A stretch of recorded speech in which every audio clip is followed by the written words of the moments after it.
Hello, everyone. Welcome back to the Cardinal Careers Podcast. I'm Jessica Weichel, along with the rest of the career development team. We have Mac Watt, Barbara Faust, we have Yetta, and we have Margaret Stacy Duffy today. And today we're going to be talking about informational interviewing.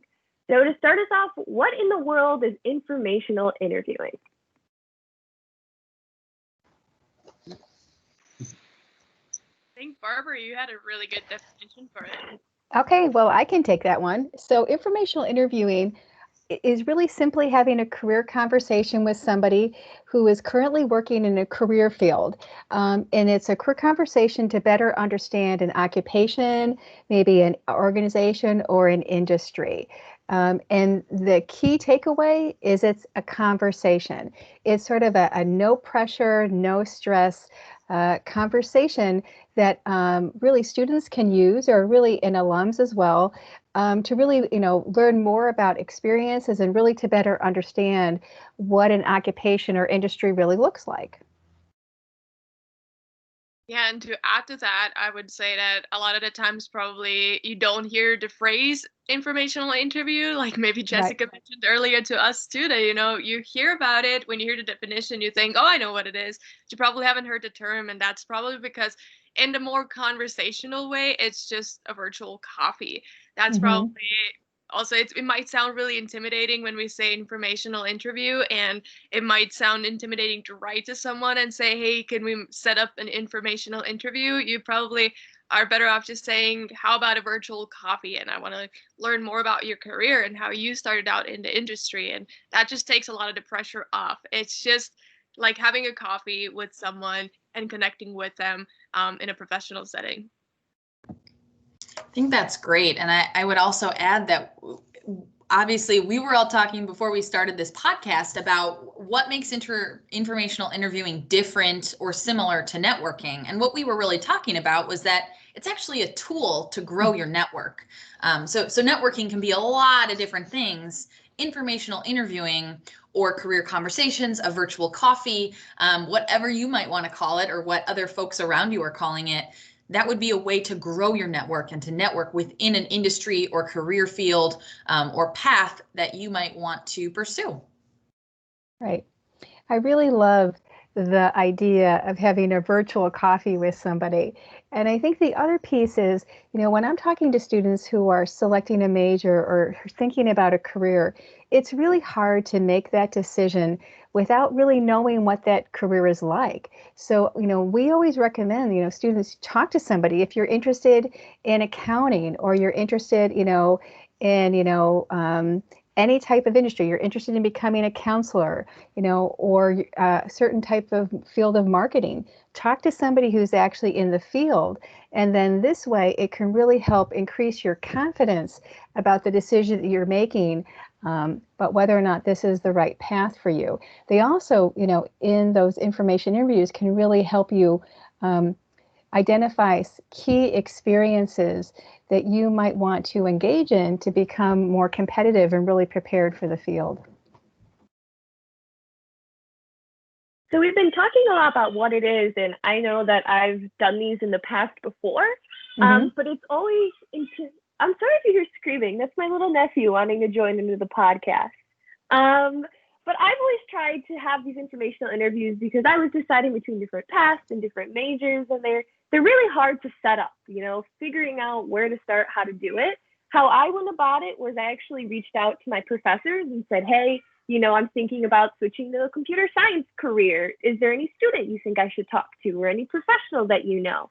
And most likely for me, that'd lead to an introduction, or they'd pass along someone's contact info. So I want to hear your guys' opinion on, how do you go about setting one up and making that first step? For me, I was deciding between a lot of different industries that have anything to do with marketing, PR, all of that. And just like researching a lot of the companies around here, around where I was at. Right now I'm in the Chicagoland area, so I looked up like who are the big names, obviously, because I feel like students always want to reach the big names but you don't know how, and really easy place to actually find them is LinkedIn. So but for that, in order to like introduce yourself and to really get connected with those people, you also need to have your like full profile ready. You need to be presentable. You can't just like have no profile picture and randomly say, hey, I want to have a virtual coffee with you, because that just like it cuts the connection off. Like they don't know, they can't see you, they don't know your name. But just really kind of narrowing down the industry first, then what are you actually interested in, then looking up what are the possibilities around you, or maybe if you don't find anything around you but you have like a big goal company, let's say you want to do marketing and you want to talk to someone who is in like movie marketing industry, you can think, okay, what are the movie production companies that I know of? Is it Disney? Is it Universal's? And you just do a lot of Googling, you do a lot of LinkedIn search. LinkedIn has that neat feature that when you find a company, you can actually look at people who work there and you can narrow it down to the location as well. And you can usually see their full title. And there you can really think about who is more likely to talk to me. Like for me, I reach out to a lot of like junior status people because they were high enough in the company that they had a lot of the key information. They were well connected. So even if they didn't know some of the answers, they would connect me with other people who might have had the answers for me. But it was less likely for me to write to someone who is like maybe a CEO, because they don't have the time to talk to me as a student. But it's actually really easy. I know it's super intimidating, but once you just open that LinkedIn little chat, or even when you click the connect button, it gives you the opportunity to personalize the invite. So in there, it's the challenge of keeping it to 300 characters, but you can write it out like, hello, my name is Jette. I'm a student at North Central College, and I'm really interested, or like I'm obsessed with digital marketing, and I want to know more about it. And I'm just really impressed with what your company does. Like it's always good to research them first so you know what they do, so you can actually leave a genuine impression and have a genuine conversation too, because you don't know what they do, you don't have any questions to ask them, and the conversation will just stop. So just saying, I love what you did with this, and I would love to learn more about how you ended up there, what you do, and what like maybe your company culture looks like. And I would love to grab a virtual coffee and discuss that. And then just leave it there. A lot of the times people don't answer to you maybe in a day or two. Maybe sometimes I've had answers that come like 3 weeks later, but actually people are really open to talking to students and they're really excited. And I feel like a lot of the times, everyone has someone who has helped them out when they were just starting out, so they want to, and they're so willing to kind of return the favor and put him back into the circle of helping someone else out and just creating that positive circle. I really want to echo what Jette said about people being open to talking to you, because that was something I found very surprising, is that I would reach out to people to be like, oh yes, like we could talk for 15 minutes, 30 minutes, however long you want. And a lot of the time, people like talking about themselves. If you're asking them about their career, what they did, what they're doing, they like making those connections too. They like talking about themselves. You learn some more information, and it helps them as a company to know whether or not you're a good candidate. And, people are willing to talk to you, but like Jette said, you have to do your research. You can't come in and just be like, oh, hi, my name's Jessica. What do? You need a little bit more. And kind of how I would prepare is I would research the company, and I would have questions written out somewhere on the side, so that in case the conversation did die down, I would just ask another question. But as long as the conversation kept going, I'd keep going with the conversation. But if it died, I would have a question there, so it wouldn't be an awkward little silence or a lull. So people are willing to talk to you. You just really got to be prepared. It doesn't have to be, asking about the smallest nitty gritty about the company, but just having those kind of big questions so that they can talk about them is really beneficial. Yeah, definitely. I would just building off of that, like, a lot of the times maybe students, at least I was scared at first, like, what am I even going to say? What am I going to ask? What is going to get the conversation starting? And where is like the line of what I ask, what I don't ask? But like, so those big overall umbrella questions, like you said, people love talking about themselves. So asking everything like, hey, what are right now the like current skills that you wish more people who came into your company like actually had, or people who like are starting out? What do you feel are the most important things for them to learn, or things to focus on? Or I don't know, right now I'm a sophomore, so I could say like, hey, I have 2 years of college left. Like, what would you recommend me to do with those 2 years in order to be like better prepared if I want to go into that industry? So just like those overall open-ended questions. If you ask a lot of yes and no questions, the conversation will stop with a yes and no. But then also like practicing listening, because I know that at first, my couple of first like virtual coffees, I had this list of questions, and I was, constantly ready to ask the next one so I don't forget anything. But like just really listening, because if they tell you like, oh, I actually started out as, I don't know, a computer science person, but now I work in marketing because of this and this and this, then you could be like, oh, you mentioned this. Can you tell me more about that? So just like picking up those little things to talk about from their answers too, because if you're really interested in something, then you can find more to talk about. And maybe one of the things just to kind of mention quickly as well is these do not count as you like applying for a job or this as an interview for the company. Although it can lead to many excellent connections, they can be like, hey, like I really enjoyed this conversation. I had a conversation with this great company, and the lady who I talked to, she was like, hey, I appreciate it, because a lot of the times, if you look at someone's resume, a lot of the things, you can't elaborate on at a resume because it's bullet points. But having that conversation, you can really highlight what you have done, what you've been up to, what are you currently working on, how are you developing yourself, because they are two-way conversations. It's not just you asking questions. I bet they will ask you like, what do you do? What's your experience? What are you thinking? What are you curious about?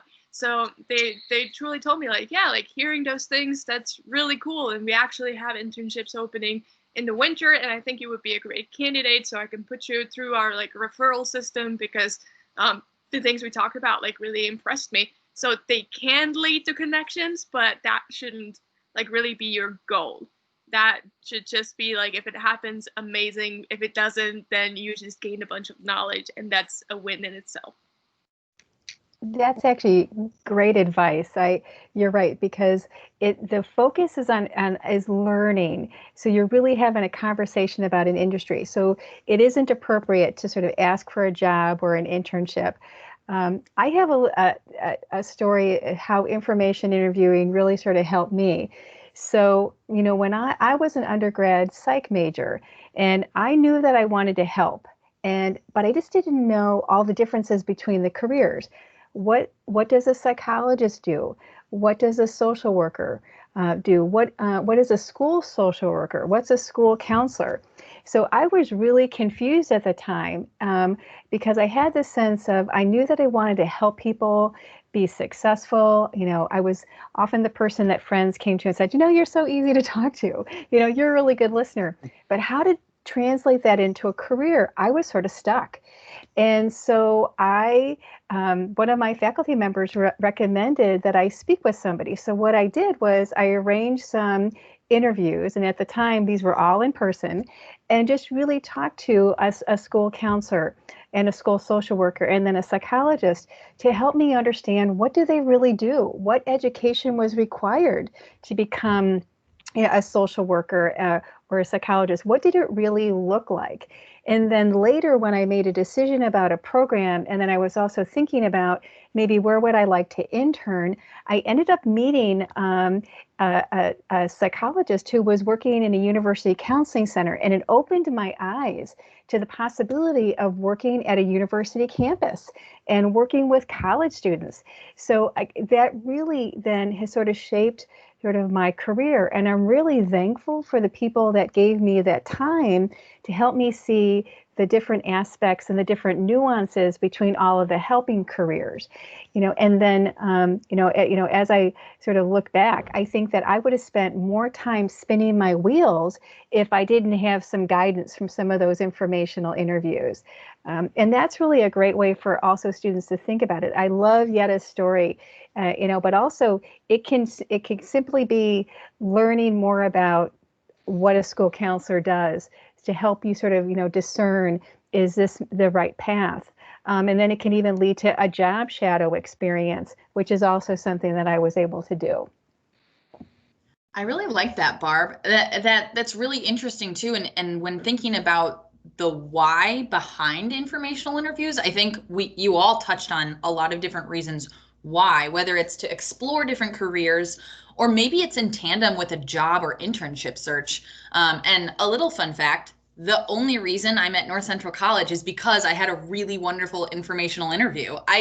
North Central wasn't even on my radar. I thought it was probably too far of a commute for me. I didn't really know much about it. And I reached out to a previous faculty member where I went to graduate school, who was our VP of Student Affairs. And he said, I was just saying, hey, I'm really looking for someone to network with. I want to learn more about different careers in student affairs in the Chicagoland area. And he said, oh, you should connect with this person, who happened to be at the time North Central's VP of Student Affairs. I had a 15-minute phone call with her and I was blown away. I thought, like, I need to apply for a job at North Central. I want to be there. So I just wanted to share my little success story. I also wanted to share one little tip that popped up into my mind, because it's something that I've been actually working on a lot lately, is and Yetta, you brought up all of these really great ways about reaching out to these professionals and being really professional in your communication. And I wanted to share a little life hack that I've been working on how to sound more professional. And that is to be really clear and direct about what you're asking for. So instead of, and I know that everyone's probably experienced this a little bit in your communication. Sometimes you want to be like, I was just wondering if perhaps you'd have time sometime in the next month to maybe chat for a few minutes, either over the phone or over. No. Direct and specific. What are you asking for? Do you have time for a 15-minute phone call next week? Something really specific, concise. Take out those words, just. You don't need that word in your email. You don't need, I was just wondering, just ask. The worst that can happen is they'll say no, but it's so much easier when you say, does this work for you? Does Tuesday at 2 p.m. work for you? And then they might say no, but then they'll probably say, how about Tuesday at 3? So I know it's like a teeny little tweak, but I wanted to offer that because it has just really helped me in my professional communication, and I think will really come off strong when you're asking, especially if you're reaching out to someone who you don't necessarily know. Mm-hmm. I think in my case as well, just kind of like to bounce off of that, is sometimes informational interviewing doesn't always mean career-wise either. When I was in my undergrad, I was talking with my academic advisor, and they told me to reach out to somebody from North Central College or who had worked here to talk about the grad school program. So without that networking and that research that was provided to me by my advisor, I probably would have never had that connection that I connected with. And the chances of me being at the university that I'm at now would probably be less than had I not talked with him. So I think there's more than just careers that you can use informational interviewing for. Because I used informational interviewing to get to the grad school that I'm at. So I think it can be applied more than just career.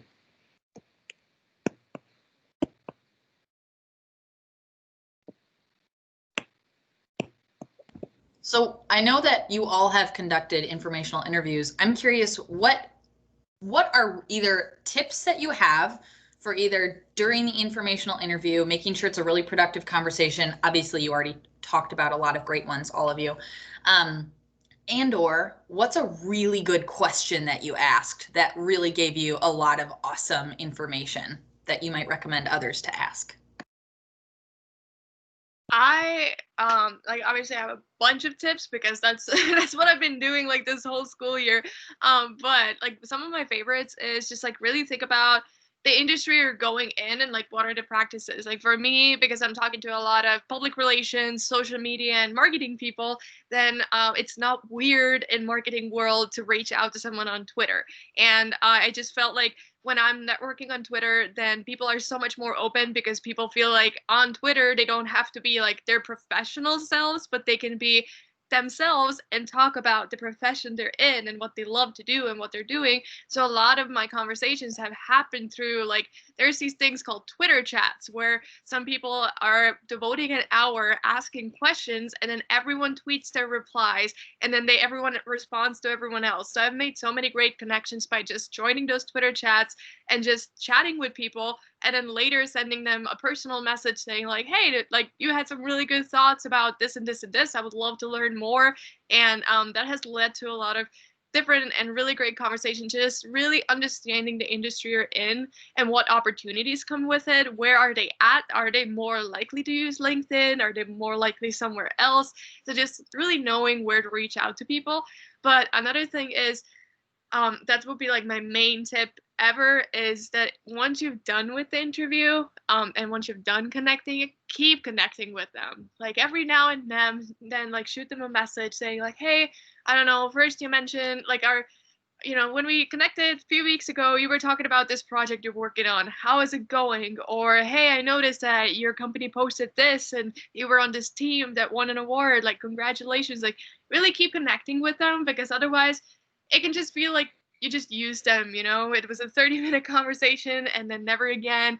And a really good practice is always a follow-up. I always encourage people to do it after either, career fair, connecting with a recruiter, anyone, like just following up like in the next 24 hours with you can send them a little digital like thank you card. That's what I usually do, is make a thank you card in Canva and sending it to them and saying like, hey, Margaret, thank you so much for this great conversation. You really inspired me with this thing you said, and now I have like tried to apply it to this thing. Or just really showing that you appreciated them and you appreciated them taking the time to really connect with you and talk to you.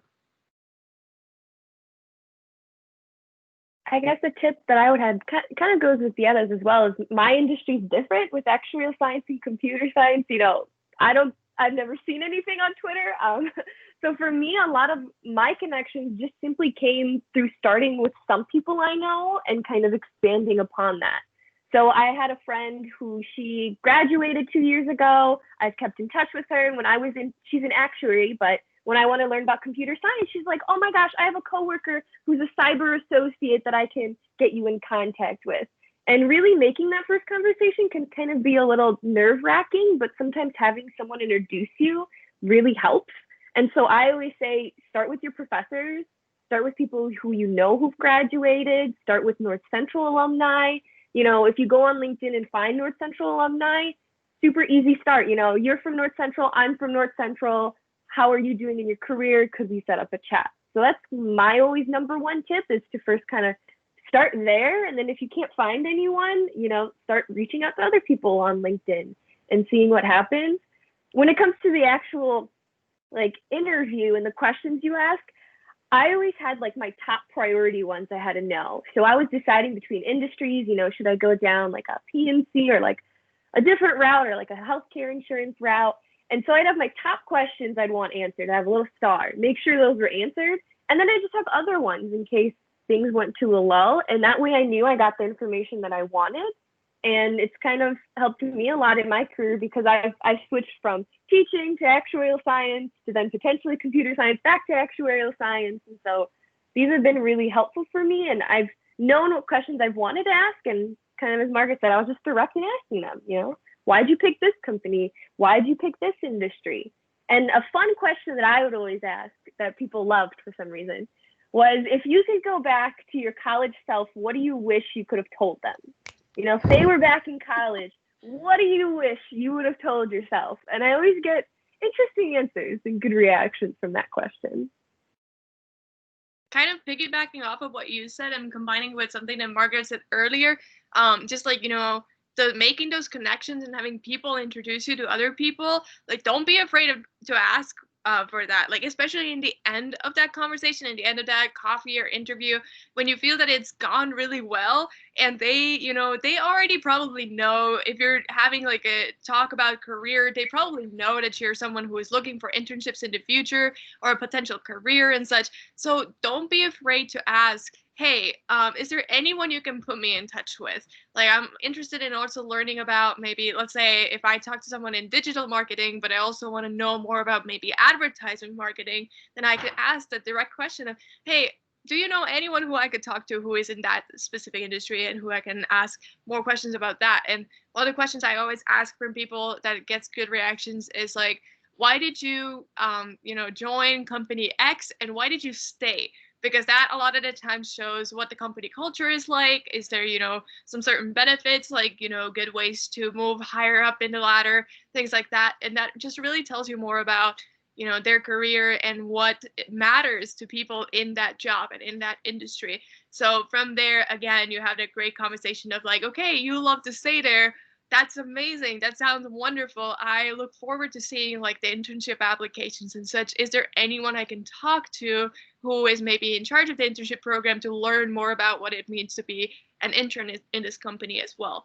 And that is always great at that direct line of just getting those more connections.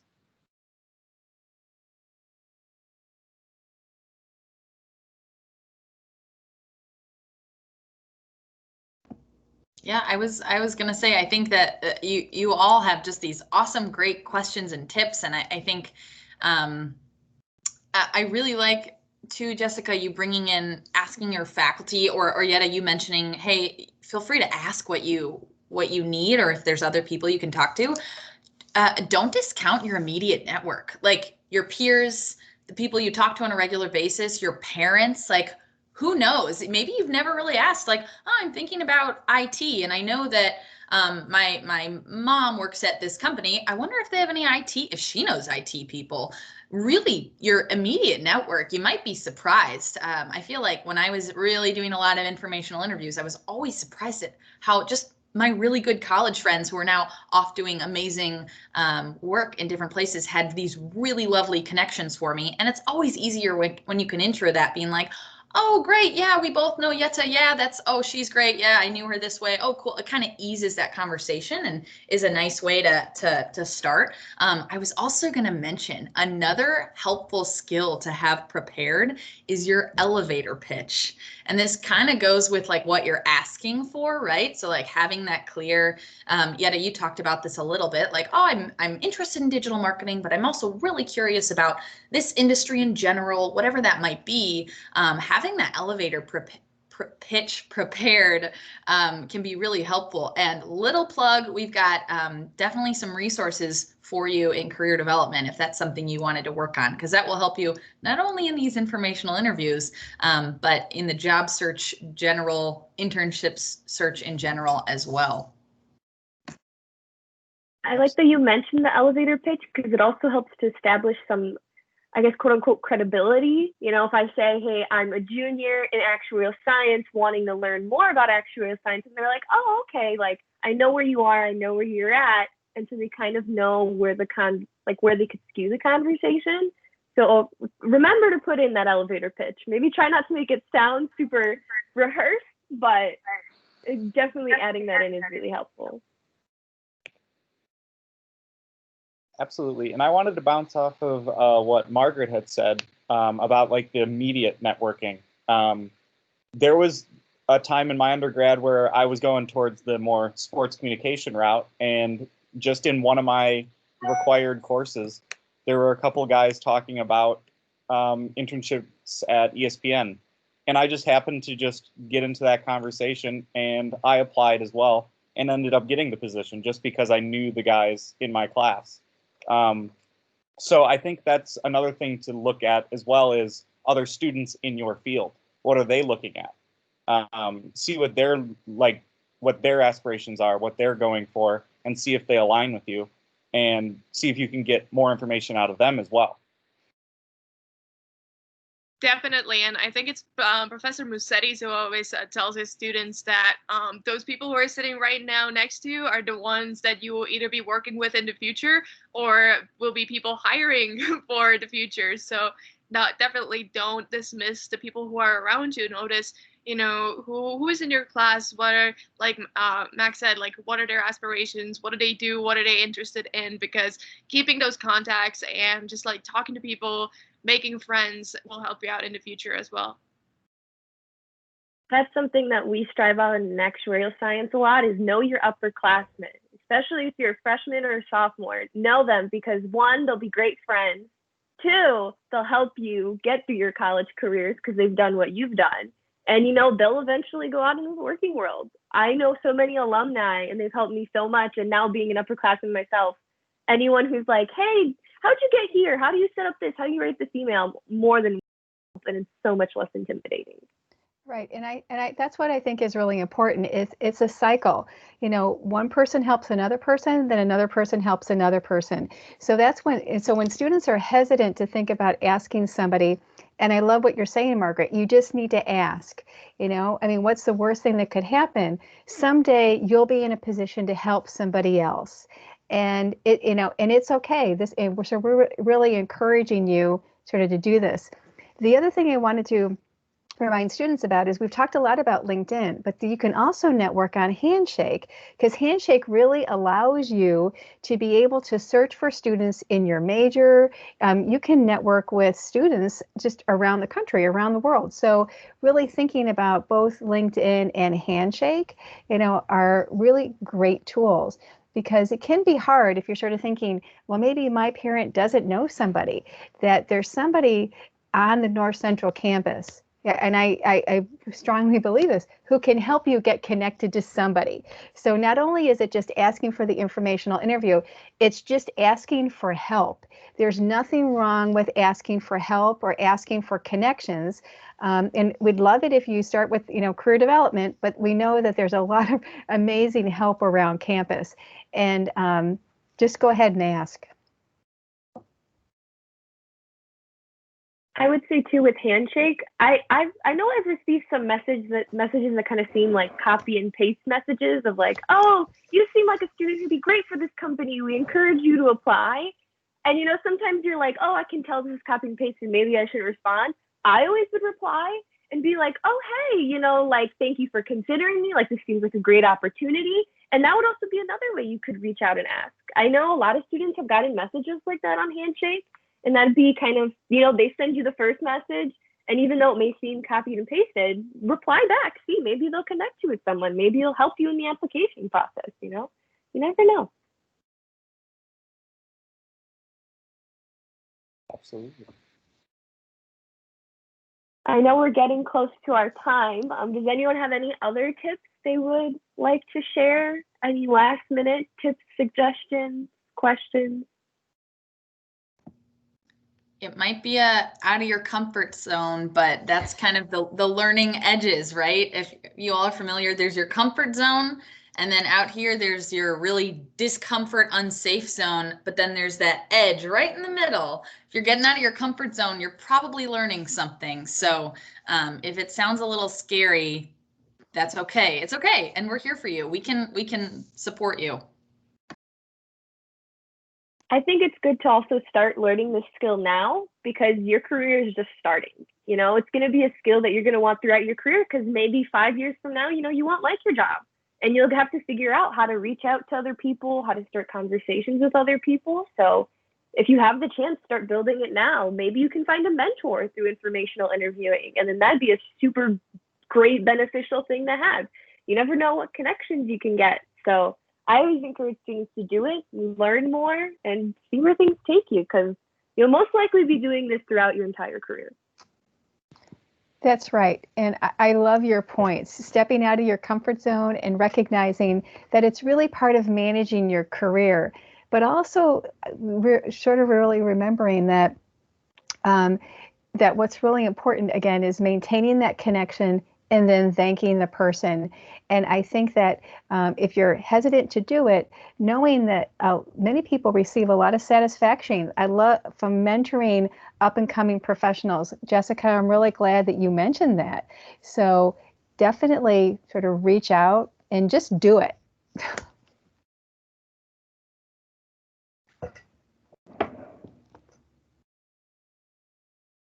All right. Well, thank you, Yetta, today for joining us on our podcast. You had a lot of great insights, and thank you all for spending the time with us. And hopefully you'll tune in next week to our next podcast.